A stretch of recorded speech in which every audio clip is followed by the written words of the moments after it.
Hola, ¿qué tal? Soy Andrés Oppenheimer, gracias por estar con nosotros. Hoy vamos a hablar sobre si América Latina está blindada contra el terrorismo del autodenominado Estado Islámico. Después de los recientes ataques terroristas en Bruselas y en París, hay pocas dudas de que este grupo terrorista está llevando su guerra del Medio Oriente hacia Europa y probablemente a Estados Unidos también. Pero ¿se quedará allí o llegará también a América Latina?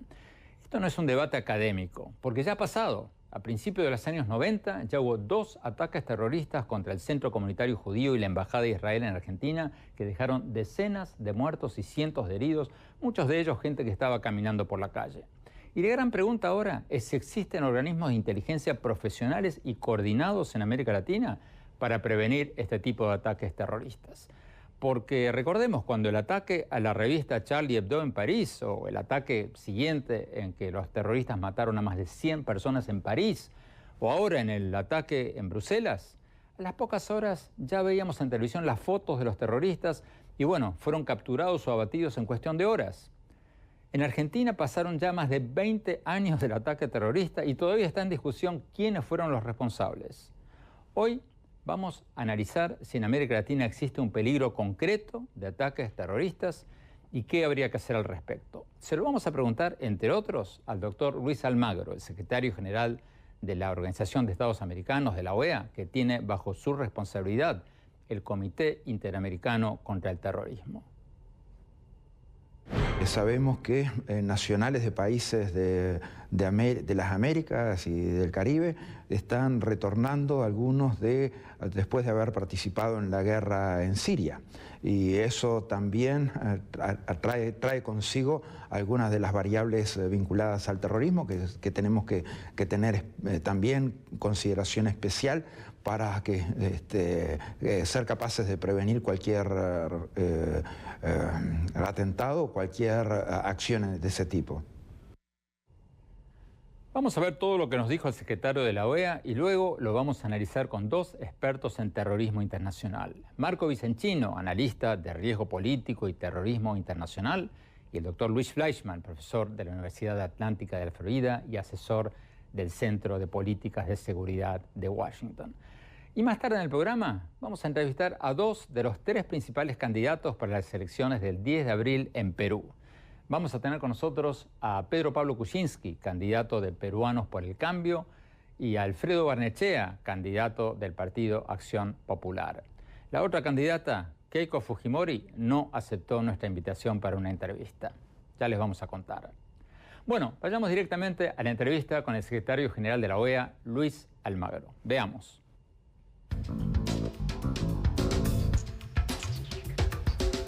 Doctor Luis Almagro, muchas gracias por estar con nosotros. Doctor Almagro, muchos analistas dicen que el autodenominado Estado Islámico está perdiendo la guerra en Irak y en Siria y por eso está trasladando sus acciones a Europa y quizás a Estados Unidos. ¿Usted cree que hay un peligro concreto de que también se traslade a América Latina? El terrorismo es un problema global y debemos encararlo de esa manera. Cuando vemos acciones terroristas en otras partes del mundo no podemos cerrar nuestros ojos y pretender que el problema va a desaparecer solo.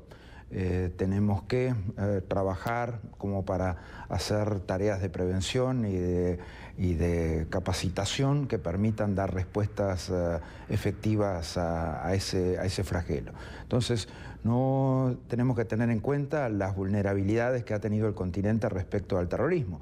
Lo que ha pasado en California, pero también, si recordamos un poco el pasado, los atentados en Nueva York y los atentados en Buenos Aires en los años 90. Entonces, definitivamente nunca nos podemos considerar ajenos a un problema de esta naturaleza. El general John Kelly, que fue el comandante del Comando Sur de Estados Unidos hasta hace muy poquito, hasta enero de este año, dijo el año pasado en una audiencia ante el Senado, en marzo del año pasado, si mal no recuerdo, que extremistas sunitas están radicalizando a jóvenes en América Latina y que tan solo Irán estableció unos 80 así llamados centros culturales en América Latina, donde ese país, donde Irán estaría promoviendo una versión violenta del Islam. ¿Usted cree que es cierto eso o Kelly estaba especulando?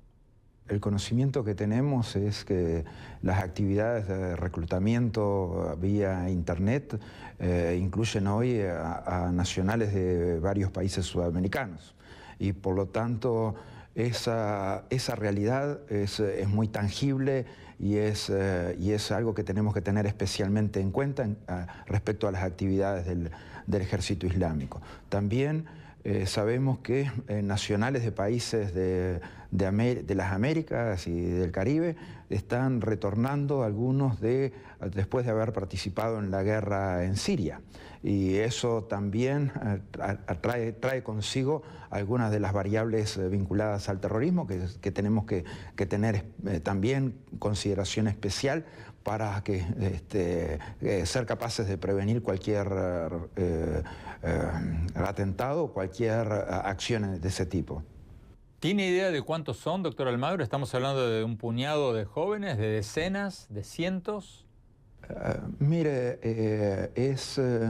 creo que no podemos especular con las cantidades. Sí, son suficientes como para hacer acciones que demuestran nuestras vulnerabilidades como países.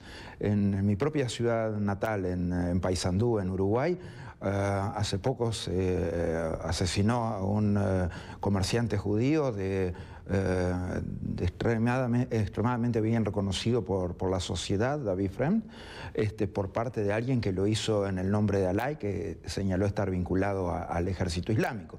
Entonces, son acciones que tenemos que tener capacidades a nivel hemisférico, a nivel regional y a nivel subregional, las capacidades para trabajar con los países, para el intercambio de experiencia, para la capacitación, que permita soluciones preventivas para estos casos.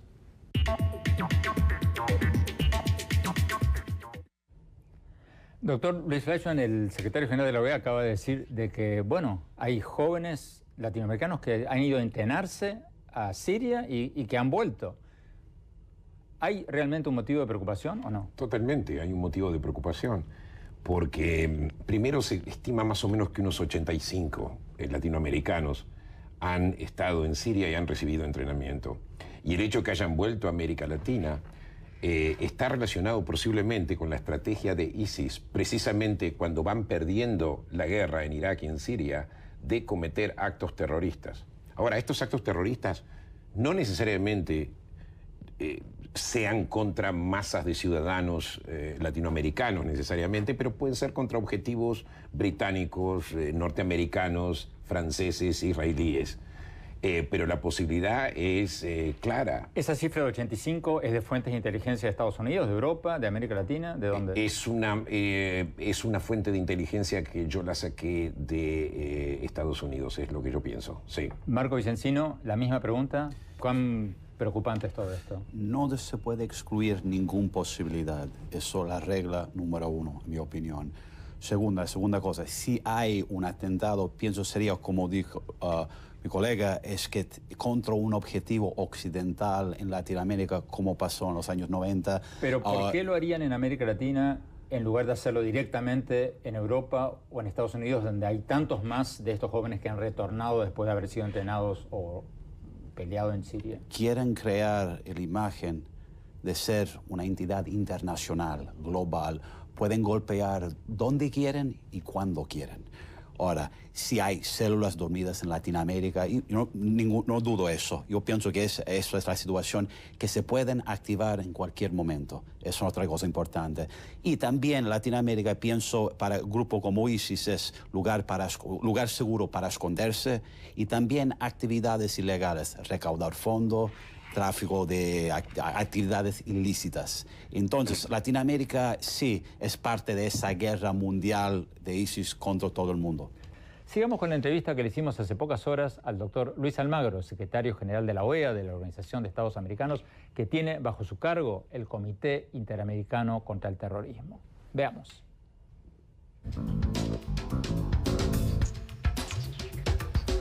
¿Cuán preparada está América Latina para un ataque terrorista hoy, ahora? Porque en los recientes ataques en París, en Bélgica, a las pocas horas ya los veíamos en televisión a los terroristas y en la mayoría de los casos fueron abatidos, capturados ahí mismo, ese mismo día.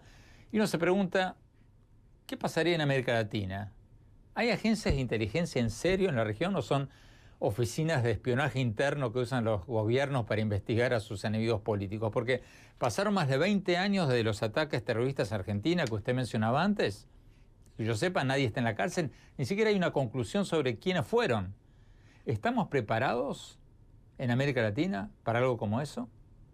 Mire, se ha venido trabajando y específicamente desde la Organización de Estados Americanos hemos trabajado en temas con los países capacitando unos 3.500 funcionarios que pueden estar vinculados en actividades antiterroristas durante el año 2015. También en controles de fronteras, en controles financieros sobre actividades terroristas, en cuidado de infraestructura crítica y en controles de posibilidades de ciberterrorismo. En todos estos casos, la Organización de Estados Americanos está trabajando en la capacitación, como dije, en la actualización legislativa, y creo que al día de hoy la Organización de Estados Americanos tiene que actualizar el plan de trabajo que se hizo en función de la convención que tenemos contra el terrorismo. Esta convención todavía le faltan 9 ratificaciones y creo que es muy importante que se realicen a la brevedad y que empiecen los trabajos de implementación y de actualización del plan de trabajo. El último plan de trabajo es una respuesta inmediata a lo que sucedió en las Torres Gemelas, en los atentados en Estados Unidos. O sea, son del 2002. ¿Quiénes no han ratificado este tratado, doctor Almagro? ¿Qué países no lo han ratificado? Hay varios países del Caribe y de Sudamérica. El que sé que no lo ha ratificado es Bolivia.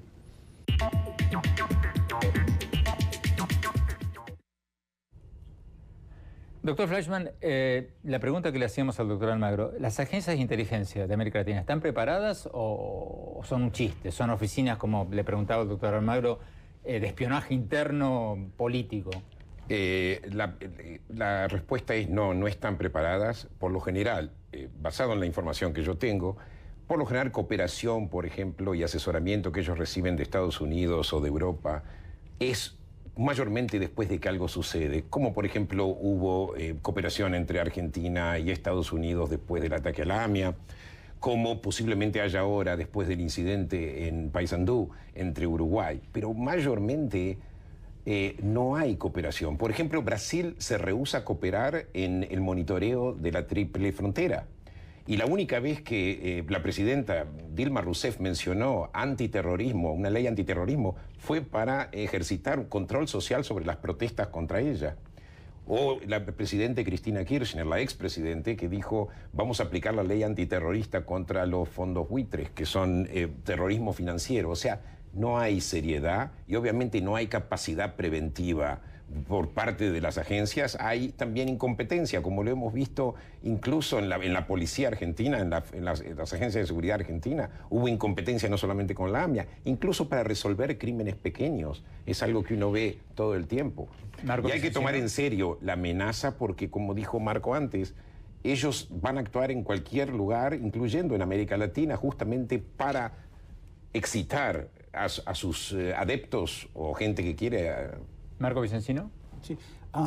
No, en mi opinión, tiene que mejorar. Oye, hay la Unión Europea, por ejemplo. La Unión Europea es una unión, casi 28 países, y ellos también hay ciertos países en Europa como Francia, Gran Bretaña, Alemania, más avanzados que otros países. Y bilateralmente dentro de Europa hay mejor relaciones entre ciertos países que otros. Bélgica le hace mucha falta, digamos, la seriedad. En la América Latina casi hay diferencia. Hay ciertos países con los cuales Estados Unidos tiene buenas relaciones. Por ejemplo, Colombia, México. Países obviamente por medio del narcotráfico y otras actividades criminales.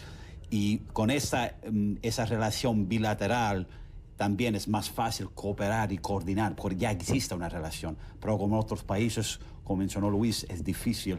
E internamente dentro de América Latina hay mucha competencia. Tenemos que ir a un corte. Cuando volvamos, seguimos con la entrevista con el secretario general de la OEA sobre este peligro de un ataque terrorista en América Latina. Ya volvemos.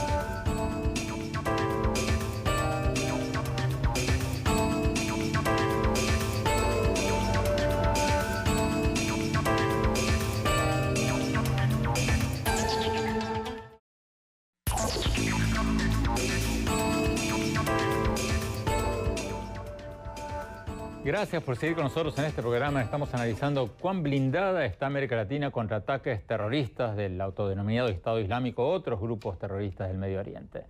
Sigamos con la entrevista que le hicimos hace pocas horas al doctor Luis Almagro, el secretario general de la OEA, que tiene bajo su cargo el Comité Interamericano contra el Terrorismo. Sigamos con la entrevista.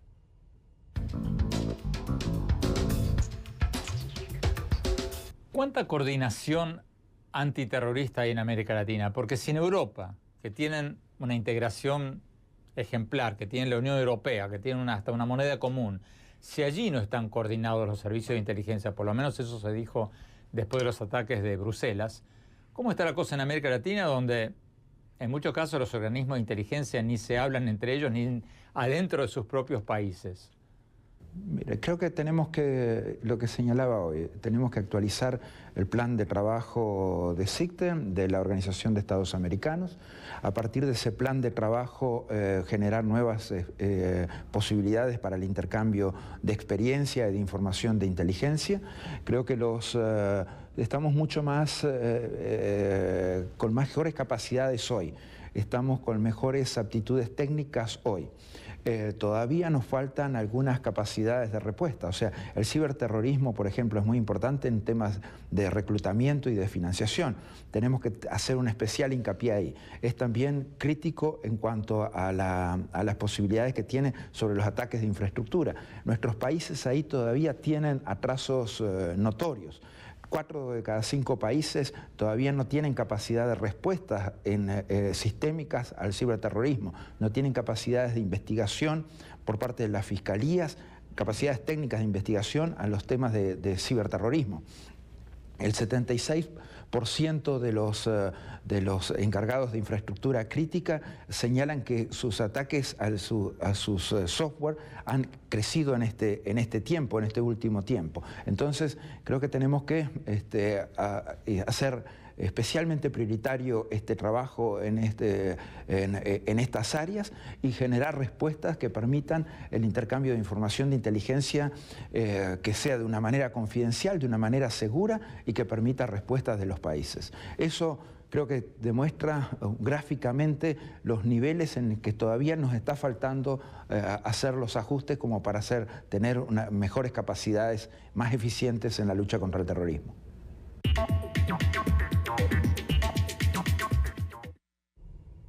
Marco Vicencino, tú nos decías en un bloque anterior que ISIS, el autodenominado Estado Islámico, podría hacer atentados terroristas en América Latina para demostrar que es una organización global, para entusiasmar a sus integrantes. Pero ¿qué pasa con este otro fenómeno de los así llamados lobos solitarios, por ejemplo, los que han hecho atentados en Estados Unidos? Gente que sí, ha sido reclutada por Internet, pero que no ha sido directamente entrenada por el Estado Islámico. Para las autoridades en todo el mundo, la parte más impredecible, el elemento más difícil, en mi opinión, es la parte del lobo solitario, porque ataques como lo que pasó en Bélgica, en París, hay manera como en servicios de inteligencia para coordinar y cooperar y prevenir este tipo de atentados. Pero el individuo, el camino hacia la radicalización del individuo es algo mucho más impredecible. Por ejemplo, lo que pasó en San Bernardino en diciembre de 2015 en California. En Europa, en Bélgica, un atentado contra un museo judío, otros también en Francia en 2015. Y eso es la parte más impredecible para las autoridades. Dr. Fleischmann. Sí, totalmente. Hoy en día hay varios elementos que hacen esta posibilidad de terrorismo. Una es la permeabilidad de América Latina porque hay corrupción. Es algo que Hezbollah ha capitalizado sobre eso. Hay células durmientes de Hezbollah hoy en día. Puede haberlas también de ISIS. También la cooperación con los carteles de la droga, puede haber cooperación con los carteles de la droga. Y además de eso, el secretario Almagro mencionó la existencia de sitios y centros financiados por Irán. Han logrado... Yo lo mencioné en la pregunta. Ah, tú lo mencionaste, correcto. El general Kelly del Comando Sur lo había mencionado. Correcto, el general Kelly, totalmente. Sí, sí. Hay un adoctrinamiento hoy en día en América Latina que no existía antes. Incluso gente que es de origen árabe, que vive en América Latina hace varias generaciones, de repente hay un nuevo despertar que es a raíz de esta organización nueva impulsada por Irán y por otros elementos radicales. Por ejemplo, la Asociación de Federaciones Árabes en Argentina nunca había tenido problemas con la comunidad judía y el conflicto en el Medio Oriente nunca había tenido ninguna influencia. Y de repente estamos viendo, por ejemplo, mensajes antisemitas que vienen de estas organizaciones institucionalizadas. Bueno, pero eso no tiene nada que ver con ISIS ni con el terrorismo. Bueno, de alguna, pero o sea, tiene que ver con un adoctrinamiento que eventualmente puede llegar a llevar a ataques terroristas. Ni que hablar de por ejemplo, en Chile hay una comunidad palestina que inmigró a Chile antes de la declaración Balfour. Pero y vemos, por ejemplo, que han adoptado alguna de la ideología neonazi. Esto es parte de la influencia. Hay que prestar atención a este tipo de adoctrinamiento. Pero en los 20 segundos que nos quedan, hay una diferencia enorme entre quienes pueden tener posturas anti-israelíes, por ejemplo, y entre el terrorismo islámico. O sea, estamos hablando de dos fenómenos diferentes. Alguien puede ser legítimamente pro-palestino y no necesariamente pro-islámico. La mayoría, de hecho, lo son. No, pero cuando vos tenés, por ejemplo, un senador chileno como Tuma, que dice que los israelíes turistas israelíes que vienen a Chile vienen a conquistar la Patagonia, que es algo sacado del plan Andinia, una cosa nazi, eso va más allá de tener una posición pro-palestina. Hay un elemento de incitación muy serio hoy que ha llegado a América Latina y eso las autoridades lo tienen que tomar muy en cuenta. Bueno, esto da para mucho. Doctor Fleischmann, doctor Marco Vicencino, muchísimas gracias. Vamos a un corte rápido y las elecciones en Perú, ya dentro de pocos días. Ya volvemos.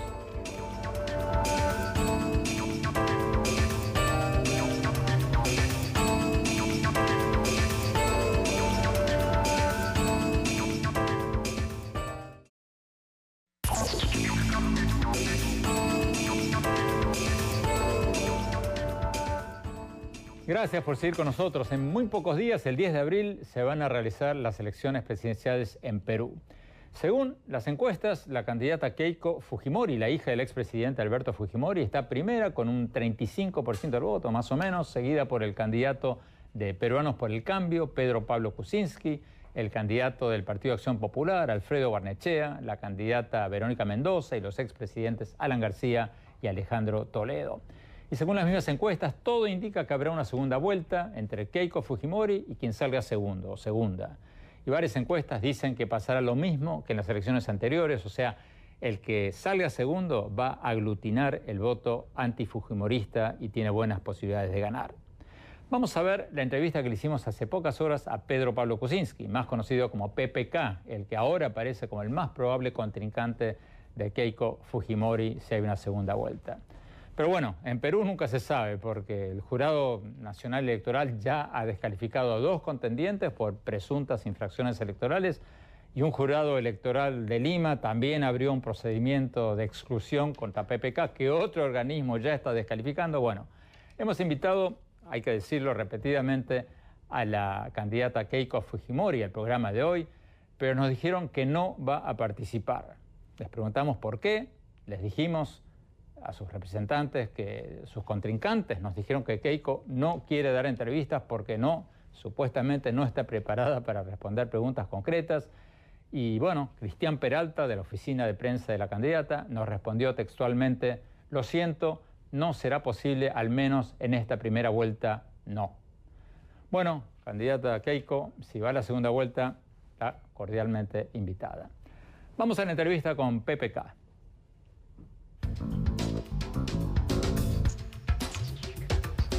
Pedro Pablo Kuczynski, muchas gracias por estar con nosotros. Pedro Pablo Kuczynski, su partido se llama Peruanos por el Cambio, pero sus rivales políticos dicen que usted no es el candidato del cambio porque usted ya fue ministro de Energía durante el gobierno de Fernando Belaúnde, fue ministro de Economía y primer ministro durante el gobierno de Toledo, y por lo tanto dicen Usted ha sido una figura central de la política peruana en las últimas décadas. Pregunta, ¿cuál sería el cambio si usted llega a la presidencia? Yo creo que el cambio es un cambio básico de cultura. Aquí en el Perú, desde Fujimori y quizás antes, nos hemos acostumbrado a una cultura de corrupción, de dejar las cosas que iban más o menos como siempre, y ese es el gran cambio. Ahora, yo cuando estuve de ministro tanto de Energía y Minas como después de Economía 2 veces y Premier, yo metí grandes cambios dentro del sistema, sin autocracia, sin corrupción, dentro de un sistema parlamentario. Y eso es lo que voy a hacer esta vez también. ¿Qué haría contra la corrupción que no se hizo antes? Yo creo que la corrupción ha aumentado mucho en el Perú en la última década. Lo que tenemos que hacer es limpiar desde arriba. El presidente de la República debe ser incólume. Yo nunca he sido acusado de corrupción. Todas las encuestas dicen que soy percibido como el más honesto, y eso es lo que voy a hacer también esta vez. Y yo creo que ahora tenemos que limpiar el Poder Judicial en el Perú. El Poder Judicial es vetusto y hay muchos jueces cuestionados, y eso ha permitido esta ola de corrupción en la cual nos encontramos. Usted ha puesto mucho hincapié en su campaña en la necesidad de aumentar las inversiones, pero algunos de sus contendientes dicen que Perú, más que mantener el rumbo, necesita empezar a preocuparse por repartir mejor lo que hay. ¿Tienen algo de razón o no? Yo creo que tienen toda la razón, y yo comparto esa tesis, y ha sido una tesis central de lo que vengo diciendo. Yo vengo diciendo, ahorramos bien, crecimos bien, pero no invertimos suficiente en educación, en salud y en agua potable. En agua potable, en un país de 31 millones de habitantes, tenemos 10 millones que no tienen agua en sus casas. 10 millones que no tienen agua en sus casas. Eso es algo que queremos cambiar. O sea, yo lo que quiero es mucha inversión, mucho crecimiento y los recursos para hacer los cambios sociales que necesitamos. En las pasadas elecciones usted terminó apoyando a Keiko Fujimori en la segunda vuelta. ¿Qué cambió desde la elección pasada? ¿Por qué usted decía antes que ella era buena y ahora dice que es mala? ¿Qué cambió? Claro, yo dije que Keiko era el mal menor, porque teníamos a Chávez en la puerta del Perú, y fue solo en el curso de la campaña que el actual presidente, entonces candidato Ollanta Humala, cambió de la gran transformación que era un sistema estatista chavista a un sistema más pro crecimiento, que lo llamó la hoja de ruta. Eso fue a raíz de la elección y de todo el proceso que se llevó a cabo. Yo apoyé a Keiko porque yo no quería que el chavismo llegue al Perú, y lo he logrado. ¿En estas elecciones hay posibilidad de que el chavismo llegue a Perú?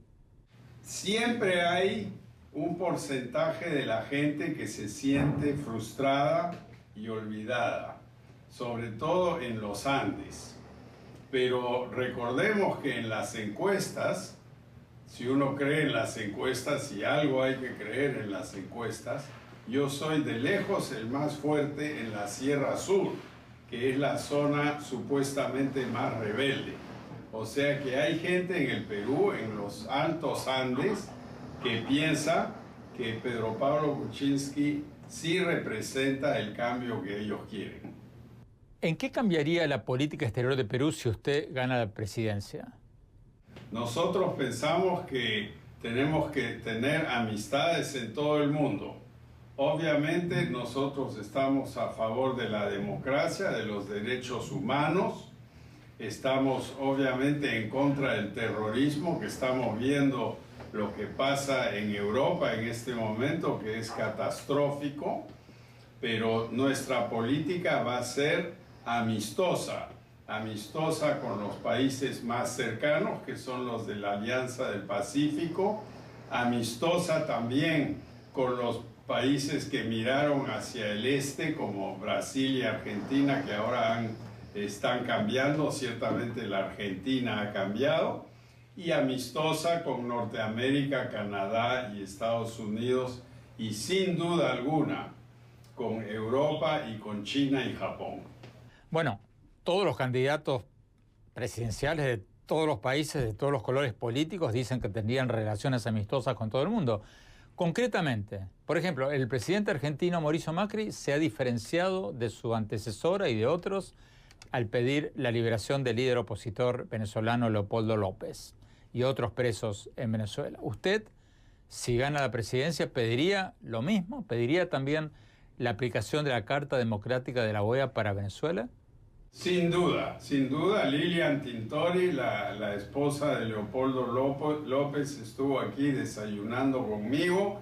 Yo apoyo, yo he sido preso político, yo conozco la cosa, los otros no han tenido esa experiencia y yo voy a apoyar un cambio radical en América para que tengamos una región democrática y progresista.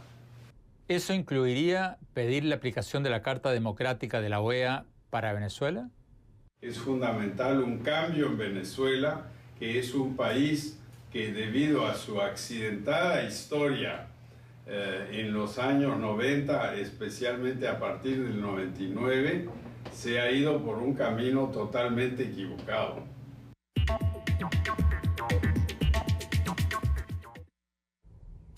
Tenemos que ir a un corte. Cuando volvamos, seguimos con las elecciones en Perú. Ya volvemos.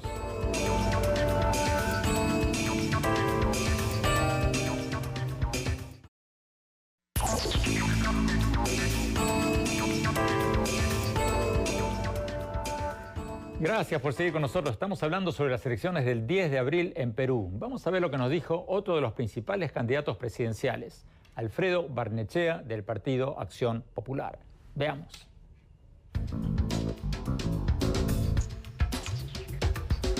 Alfredo Barnechea, muchas gracias por estar con nosotros. Usted es uno de los candidatos que está en los primeros 3 puestos en la mayoría de las encuestas para la primera vuelta electoral, pero Keiko Fujimori sigue con una significativa ventaja. ¿Qué lo lleva a pensar a usted y a otros que esto va a ir necesariamente a una segunda vuelta?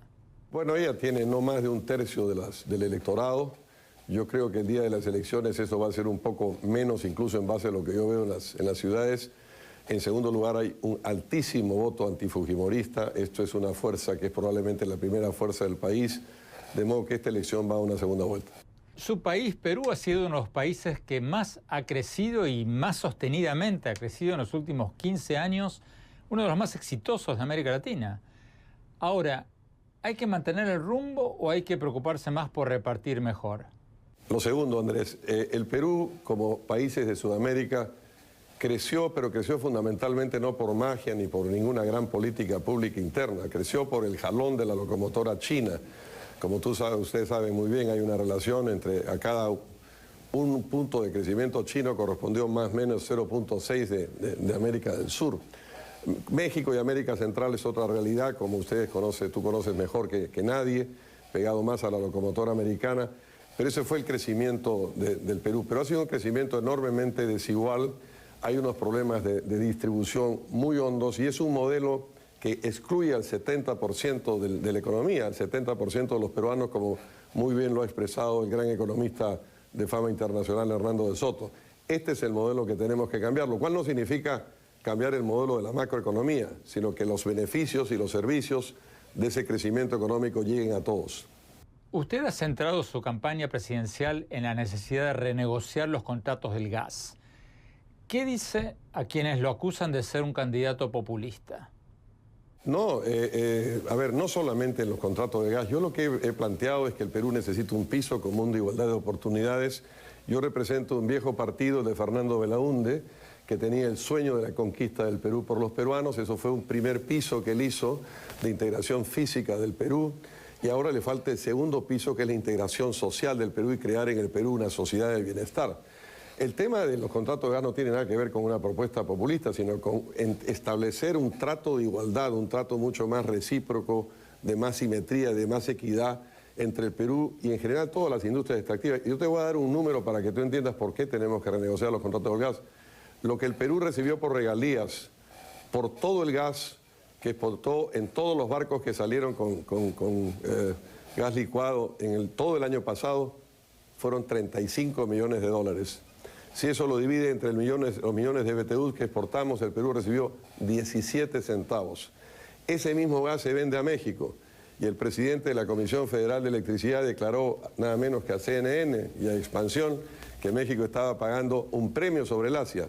Asia paga 14 dólares o estaba pagando 14 dólares y México pagaba encima de los 14, 1.24. De modo que la renegociación de los contratos de gas, que fueron además hechos con muchas irregularidades, es una de las necesidades que tenemos que hacer con nosotros porque esos inmensos recursos van a financiar la revolución en libertad que queremos hacer. No tiene nada que ver con el populismo.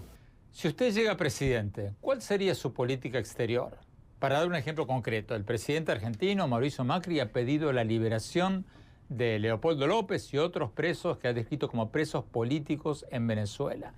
Si usted llegara a ser presidente, ¿pediría lo mismo? ¿Pediría la liberación de Leopoldo López y otros presos en Venezuela?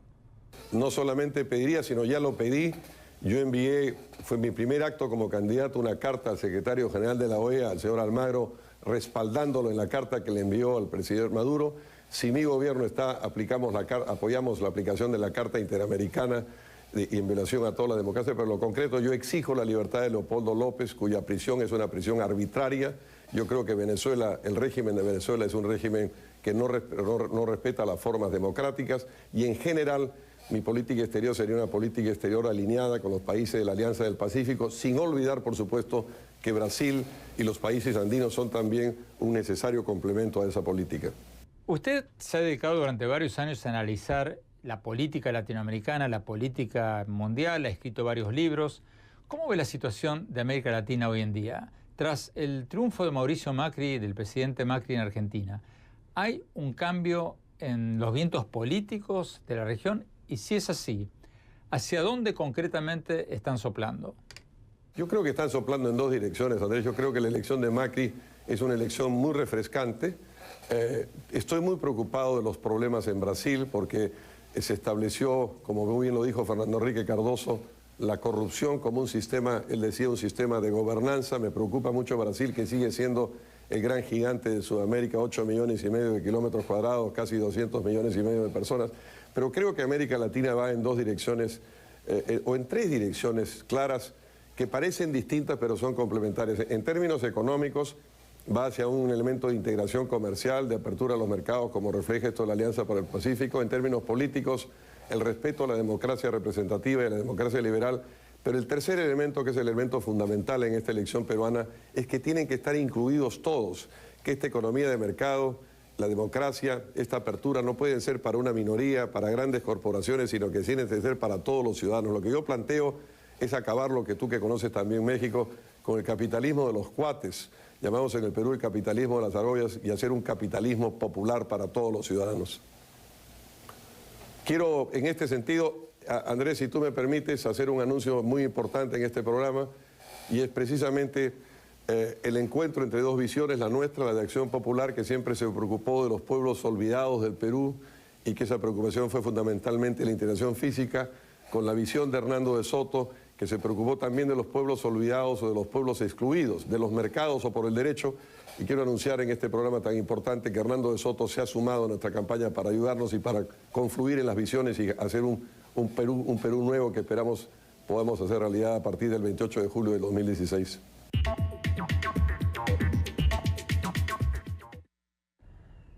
Tenemos que ir a un corte. Cuando volvamos, mis conclusiones sobre lo que escuchamos en el programa de hoy. No se vayan, ya volvemos.